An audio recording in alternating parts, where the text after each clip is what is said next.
From the Allen Media Worldwide Headquarters Studios, hi, it's Top 2 Turtle Creek. This is Deconstructing Dallas. Greetings, everyone. It's your host, Ryan Trimble. Enjoying a blustery day here in Dallas.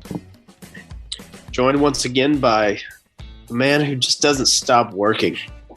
He, of course, Shawn P. Williams. Shawn, good day, sir. Can't stop, won't stop. We got to keep rolling. Truly, it has been a busy month and a half, I guess, now. We should apologize to everybody, our loyal listeners, for the delay in pumping out more radio gold, podcast gold here. We've just been darn busy, Shawn. Yeah, we've got a lot going with Allen Media. Before we talk about some of our work, which I would like to do, I did want to give you a semi shout out for the semi-viral tweet that you had during the Super Bowl halftime. Yes, thank you. Thank you, Shawn. You and my 350 likers. I mean, 350 likes is no small Twitter feat. 47 retweets, 3 quote tweets. I mean, it's nothing really crazy, but, it's semi-viral. Semi-viral, I think, is definitely a way that I'll put it. I mean, I was watching. It's funny, your tweet was in relation to the Super Bowl halftime show, and I won't try to, paint that picture. I'll let you do that. But it really was and watching people, like I was at a Super Bowl party, and I would say it was squarely a Gen X Super Bowl party. And there were, every head was bouncing, every toe was tapping. There were, people who were singing along with Mary J., Eminem. I mean, a lot of ad libs. I mean, we were squarely in on the Super Bowl. And I think your tweet spoke to the fact that it wasn't just Gen X. Yeah, it's funny. I kept seeing, this is Gen X. We've arrived. This is our Super Bowl halftime. And then I see a bunch of millennials say, it's our halftime show. And so what I really wanted just to drive home was the fact that it was neither groups. It was a group affectionately Oregon Trail generation, or I believe some people call them the Xennials, the Xennials, roughly. But these are the folks like me who grew up pre-mainstream tech, but also embraced mainstream tech like millennials, but new life before mainstream tech. Kids that grew up playing the Oregon Trail and the little Apple computers at the computer lab at school, Shawn.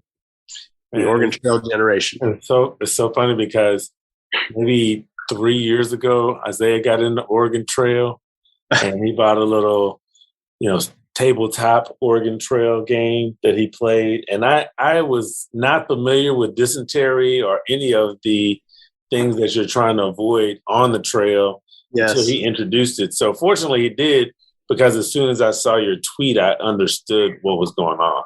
Yes, I'm sure it took you a few oxen lost in flooding rivers to get the hang of it, but glad you can appreciate the humor. Well, thanks for sharing your wit as usual with us on the Twitter. Also, back on client news, I was unable to attend a walkthrough that we had, but we've had our Village MD clients have some store openings here in the North Texas area, specifically in Dallas. Yeah, this is a really cool concept that I'm excited that we're working on, Shawn. This is Village Medical, Village MD. Basically, they co-locate with a Walgreens, and they build out about 3,000 square feet, and they bring a primary care physician and a care team into communities that are medically and economically underserved for the most part. So really a cool concept. We opened the one on Ross Avenue over in East Dallas, had council member Jesse Moreno over for a tour. Just really enjoyed seeing the finished product. Several more coming online. This first quarter of the year, first half of the year. So please check it out. It's really great for communities. You can pull up, go to the doctor. And this isn't doc in the box. This is actual primary care physicians. So it's a really great concept, Shawn. Yep, and we like working with Indeed. Love working with Andrew Crook, our contact there, formerly of Fort Worth, until he ended up in Minnesota. But speaking of Fort Worth, Samaji Best, our colleague, and I had a chance to do some work with TCU Neely School of Business. We were able to work with them on their Against All Odds series, Stories of Grit and Determination. It was their inaugural speaker series where they wanted to talk to their students about corporate responsibility, social impact, personal advocacy. They had Kenny Thompson Jr., who is a former TCU baseball player and current Vice President of External Affairs for PepsiCo. He was the main speaker, and the conversation was hosted by another TCU alum, David Russell. And so, Ryan, they had about 100 people there in person at the Shattuck Auditorium. We worked with Ann Nesby from the Office of Inclusive Excellence there in the business school. And they have, from what we understand, I'll just say they had many, many more on virtually on who are able to listen to this conversation. So really great work. Our colleague, Nicole Rosales, also worked with us on this project, Deborah Meek. So great event. And they're looking to do this, maybe every 2 or 3 months as a new speaker program. So excited for TCU School of Business and the Office of Inclusive Excellence. Yeah, I know how hard y'all worked on it, Shawn, you and Samaji and the team. And so congratulations for, a great event. I did see also our friend Sean Rabb did a piece on it as well on Fox 4. So, I mean, really an all-around a holistic, great job. You got the media piece, you got people in the building, you got virtual going. So guys. And we got to see some of our friends. We had Rebecca Cunha from PepsiCo who also was able to attend. Yeah. Another one of our friends, Kelly Allen Gray, former city council member from Fort Worth, also in attendance. So again, it was an all-around great event, good time. And it's we don't get over to Fort Worth very often, but usually when we do, we have a great time, and hopefully we can get over there a little bit more. Well, speaking of great times, Shawn, we've got a great episode today with our friend Cody Cosmic from the Friends of WRR. Well, I know you've done a lot of work with WRR, and Friends of WRR, our classical music station here in Dallas. A lot of folks like me, when you're looking to kind of chill out a little from a long day, you might turn it on to 101.1 WRR. And take a listen. And it is a great asset. Just not long ago, celebrating 100 years here in the city. So, we're really looking forward to this conversation and really introducing our listeners to not only the WRR, because I think a lot of folks have an idea of what they are, but really the mission of Friends of WRR. Yeah, it's really been great to work with this group and learn about, kind of their core mission and, try to ensure that this asset continues on for future generations of Dallasites, hardworking Dallasites like you, Shawn, of course, that, deserve to chill out a little bit. So excited to jump into this interview. So why don't we do just that? This is Deconstructing Dallas. Ryan Trimble, Shawn Williams, stick with us through the break.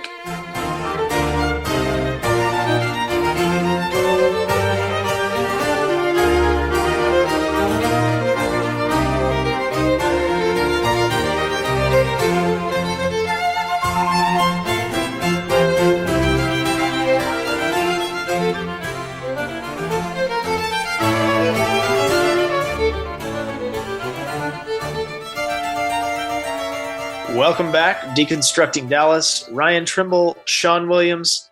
Shawn, I'm very excited today to be joined by somebody that I've gotten to know over the past year and have very much enjoyed. One of my favorite names in the business as well. She, of course, Cody Cosmic, the executive director of the Friends of WRR. Cody, welcome to the show. Thank you so much for having me. I'm delighted. Yeah, now, you, of course, are leading the charge for the Friends of WRR. But for our audience and those people who don't know you, tell us a little bit about yourself. Sure. I live in Dallas. I have been with the Friends of WRR since 2017. But before that, I've spent most of my professional life in the nonprofit arts sector, mostly with educational programming. I have a graduate degree from Northwestern in the extremely practical area of theater. And so I took my practical master's and I have been using it ever since to work with theaters and nonprofit organizations. So this role as executive director of the Friends of WRR is one of my most favorite jobs I've ever had because it really combines arts advocacy and the fun of the art itself. Radio turns out to be a really fun place to be. So I'm really lucky that I get to be the executive director of the Friends of WRR. And there are a lot of friends, so I'm in good company. Well, Cody, I know you're passionate about WRR and not just because you're the executive director, but because you love WRR. But for our listeners who either aren't familiar with WRR or a lot of them are familiar, but just don't know that they are. So can you tell our listeners about WRR and 101.1? Absolutely. So yes, 101.1, that's the signal that WRR rides on. And it's kind of special. It's a particularly strong signal. So people can listen to WRR on a clear day. It's got about 100-mile radius around. So WRR serves North Texas truly. And since the 60s, it's been a classical music radio station.